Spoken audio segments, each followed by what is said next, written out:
So, the reviews for Spider-Man Into the Spider-Verse have finally dropped, and not only has it received a perfect 100% on Rotten Tomatoes, but has also been seen with absolute praise and critical acclaim. This movie has not only been seen as one of the most anticipated movies of 2018, but after seeing it, some people have actually claimed it to be the best Spider-Man movie ever made, as well as the best Marvel movie of this year. And after hearing such bold statements as well as such high praise, it would only make sense that the overall fan base of Into the Spider-Verse will get even more pumped to see the movie for themselves. And while this is definitely the case, there still is an underlying problem that may or may not be solved after the full release of Into the Spider-Verse on December 14th. While some people may see it as simply another Spider-Man movie, Into the Spider-Verse is actually Sony's very first full-length animated feature film featuring Spider-Man as a prominent character, and not only that, but mainly with Miles Morales as the forefront of this whole film. For those who don't know, Miles was made all the way back in 2011, and seeing how his character has only been around for 7 short years, he still managed to have a huge impact within the overall world of Spider-Man. Even though the majority of hardcore Spider-Man fans know about Miles' existence, the general audience may not know a whole lot about his character. Now, for fans of Miles Morales, this movie is a dream come true in their eyes, but for the general audience, they may be a bit turned off by the new approach that the movie is taking to the overall realm of the Spider-Man character. Having this movie be Spider-Man's first ever animated outing with Miles as the lead rather than Peter Parker is a big step for Sony to take within the overall world of superhero films, but I do think it is in fact a step that needs to be taken. Not only would this movie's success mean a lot for the overall world of superhero films, but it would also create a huge impact within the overall world of Spider-Man himself as a character and as an icon. And with that in mind, these are the reasons as to why Spider-Man Into the Spider-Verse absolutely needs to succeed. Oh, come on.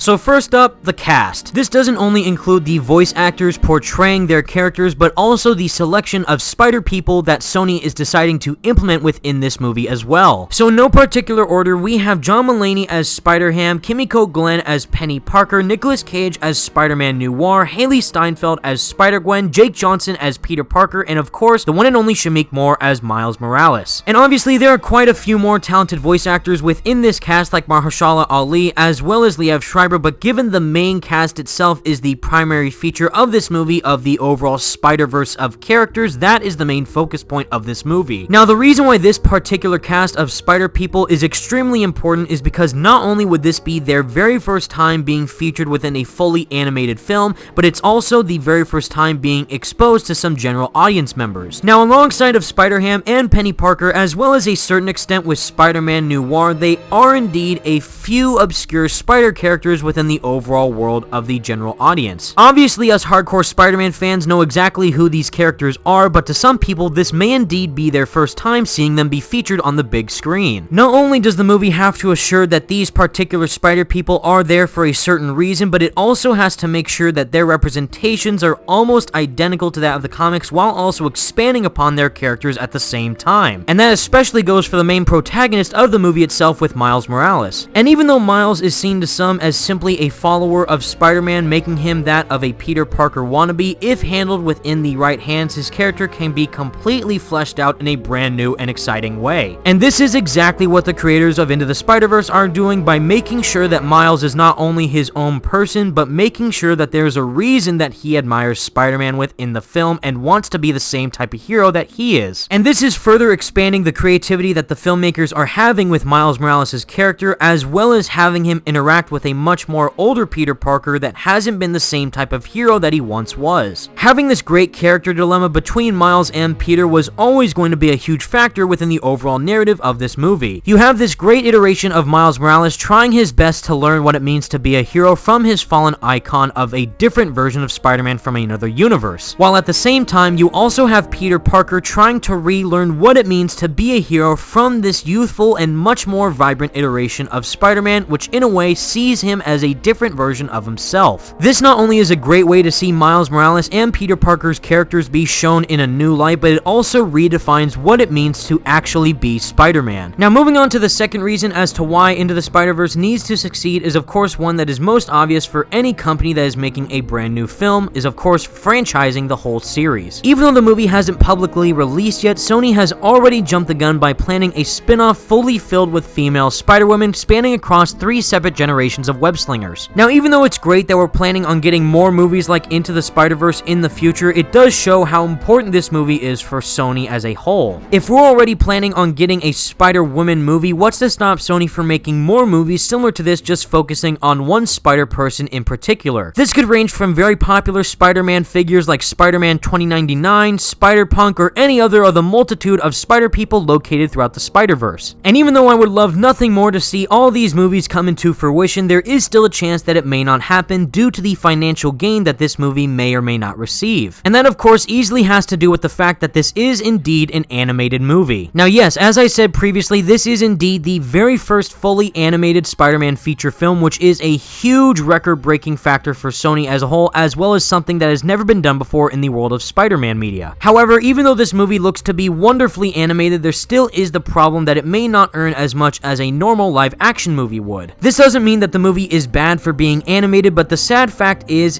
that people who look at animated movies usually see them as more related to kids or families. Now, in terms of reception from fans, that doesn't matter at all, but in terms of financial success, that could be a problematic factor within the overall launch of this film. But given how big of a brand name Spider-Man is, I have no doubt that numerous people spanning across several generations will absolutely flock to the theater to see this on opening weekend. But if we do want to see more amazing passion projects like Into the Spider-Verse in the future, we better hope that all the audience members go and support this movie as much as they can. And even though several people are divided about this particular film, Venom is a great example of this particular case. Recently, Venom has managed to obtain over $800 million worth in terms of box office revenue, surpassing that of Wonder Woman as well as the original Spider-Man film all the way back in the year of 2002. And because of this huge success with Venom, Sony has already planned a sequel to the movie as well as multiple spin-offs involving more Spider-Man related characters like Morbius, Kraven, and more. And seeing how well a movie like Venom has done financially, we can only hope that Spider-Verse can match the same standards as that movie did in terms of financial gain. In the end, Spider-Verse is looking to be an incredibly ambitious film and one that I am more than stoked to go see on opening night. Not only have I wanted to see an animated Spider-Man film forever now, but seeing that Miles is going to be the titular character of this film makes me even more excited to where the future of superhero movies is going to be in the upcoming years. Anyone can be Spider-Man, but there's only one Peter Parker, and more importantly, only one Miles Morales.